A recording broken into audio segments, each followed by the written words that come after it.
ग्वालियर से बड़ी खबर मिल रही है। अस्पतालों में ऑक्सीजन की कमी, सरकारी और निजी अस्पतालों में ऑक्सीजन की कमी हो गई है। निजी अस्पतालों में भी ऑक्सीजन का संकट है।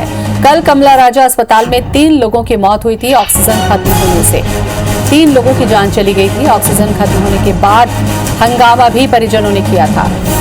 तो बड़ी खबर ग्वालियर से फिर से ऑक्सीजन की कमी अस्पतालों में देखने को मिल रही है। कल भी अस्पतालों में ऑक्सीजन की कमी के चलते 3 लोगों की जान चली गई थी और उसके बाद परिजनों ने हंगामा किया था।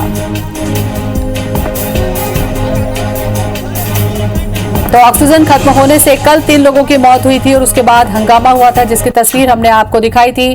और ग्वालियर से बड़ी खबर, लगातार ऑक्सीजन की कमी की खबरें आ रही हैं।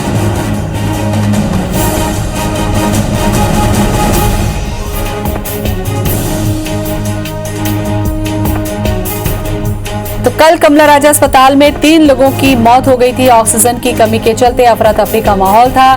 परिजन हंगामा भी किए थे। नासिर गौरी हमारे साथ में जुड़ रहे हैं, सीधे चलेंगे ग्वालियर। नासिर, कल की भी तस्वीर हमने दर्शकों को दिखाई थी जब कमला राजा अस्पताल में ऑक्सीजन की कमी के चलते 3 लोगों की मौत हुई थी। क्या वजह है कि अभी तक व्यवस्था नहीं हो पाई ऑक्सीजन की? देखिए, लगातार जिस तरह से जो मरीज आ रहे हैं उनको अधिकांश जो समस्या उनको जो आ रही है कि ऑक्सीजन का लेवल उनका डाउन जा रहा है। और ऐसे में जो प्राइवेट हॉस्पिटल है वहाँ पर ऑक्सीजन का टोटा है वो यानी कि वहाँ पर ऑक्सीजन का संकट अब गहराता जा रहा है। अभी तक हम देख रहे थे कि सरकारी अस्पतालों में ऑक्सीजन की कमी थी, लेकिन अब ग्वालियर के लगभग 80 से ज़्यादा जो निजी अस्पताल है वो कोविड का इलाज कर रहे हैं। उनमें 70% ऐसे अस्पताल हैं जहाँ पर ऑक्सीजन का संकट है। अभी सुबह खबर आई कि माँ शीतला हॉस्पिटल है, वहाँ पर ऑक्सीजन खत्म हो गई। उसके बाद परदी हॉस्पिटल है, वहां पर खत्म हो गई। ऐसे ही लगातार हम देख रहे हैं कि ग्वालियर के शहर के जितने भी निजी अस्पताल हैं वहां पर ऑक्सीजन का संकट गहराता जा रहा है, क्योंकि प्रशासन आपूर्ति करने की कोशिश तो कर रहा है, लेकिन जितने हिसाब से चाहिए, जितनी जरूरत है उतनी ऑक्सीजन नहीं मिल पा रही है, जिसके चलते मरीजों का भी एडमिट होना बड़ा मुश्किल हो गया है। क्योंकि लगभग एक अनुमान के मुताबिक ग्वालियर शहर को यानी कि ग्वालियर जिले को 3000 ऑक्सीजन के सिलेंडर चाहिए, लेकिन जो निर्यात हो रही है, जो आपूर्ति हो रही है वो लगभग 1700-1800 हो रही है। तो ऐसे में प्रशासन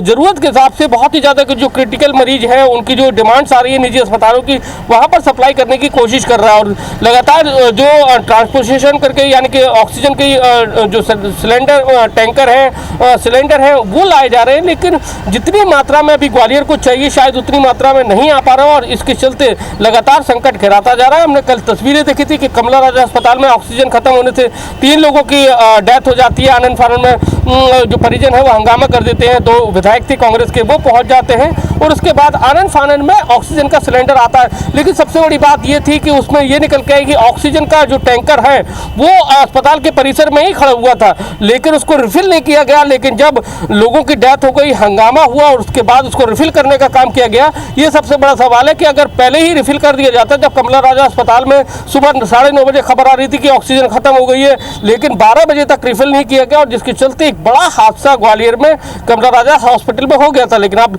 जो तस्वीरें यही आ रही है कि फिर से अब निजी अस्पतालों में ऑक्सीजन खत्म हो गई है और जो निजी अस्पताल है वो जबरिया जो मरीज उनके यहाँ पर एडमिट है कोविड के, उनसे कह रहे हैं कि आप डिस्चार्ज हो जाइए क्योंकि हमारे पास ऑक्सीजन नहीं है, आप सरकारी अस्पताल में पहुंचे। क्योंकि उनको डर है कि अगर उनके यहाँ पर जो पेशेंट है कोविड का, अगर उसकी डेथ हो जाती है तो कहीं ना कहीं हंगामा बरपता है और उसमें जो जिम्मेदारी होती है यानी कि निजी अस्पताल पर सीधे सीधे आरोप लगते हैं कि ऑक्सीजन नहीं मिल पाया, जिसके चलते ये हादसा हो गया। क्योंकि जो तस्वीरें सरकारी अस्पताल में, तो वो अब मरीजों से खुद कह रहे हैं कि आप लोग डिस्चार्ज हो जाइए, सरकारी अस्पताल में पहुंचिए।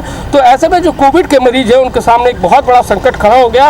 और सबसे बड़ी बात यह है कि सरकार और प्रशासन के लोग दावा कर रहे हैं कि सबसे बड़ी मुश्किल यही है क्योंकि कोरोना केसेस में नासिर जो लोग हॉस्पिटल पहुंच रहे हैं वो सीरियस ही हैं, क्योंकि ऑक्सीजन लेवल अगर डाउन हो रहा है, समय पर नहीं मिल रहा है, तो आप समझ लीजिए कि सीधे तड़प तड़प कर लोगों की जान जा रही है। ऐसे में अगर ऑक्सीजन उपलब्ध नहीं होगा तो क्या ये समझे हम कि सीधे तौर पर मरने के लिए छोड़ दिया गया? बिल्कुल जाहिर सी बात है, क्योंकि हम लगातार देख रहे हैं, अगर आज की स्थिति है, मैं खुद एक अगर किसी जो ग्वालियर के 80 से ज़्यादा हॉस्पिटल है, मैं अगर खुद किसी निजी अस्पताल में या सरकारी हॉस्पिटल में ऑक्सीजन का बेड लेना चाहूँ तो मुझे 2 से 3 घंटे तक का वक्त लग सकता है। तो समझिए कि आप स्थिति कितनी भयावह होगी। एक पत्रकार को, एक राजनेता को इतना वक्त लग सकता है, तो समझिए कि उस मरीज की, एक आम मरीज की स्थिति क्या होगी। तो ये स्थिति डेवलप हो गई क्योंकि ऑक्सीजन की कमी है, और ऐसे में जो निजी अस्पताल है वो नॉर्मल मरीजों को चलिए, तो तस्वीरों के माध्यम से ही गंभीरता को समझना होगा नासिर कि क्या स्थितियां हैं अभी सरकारी और निजी अस्पतालों की जहां पर ऑक्सीजन नहीं है। शुक्रिया आपका जानकारी के लिए।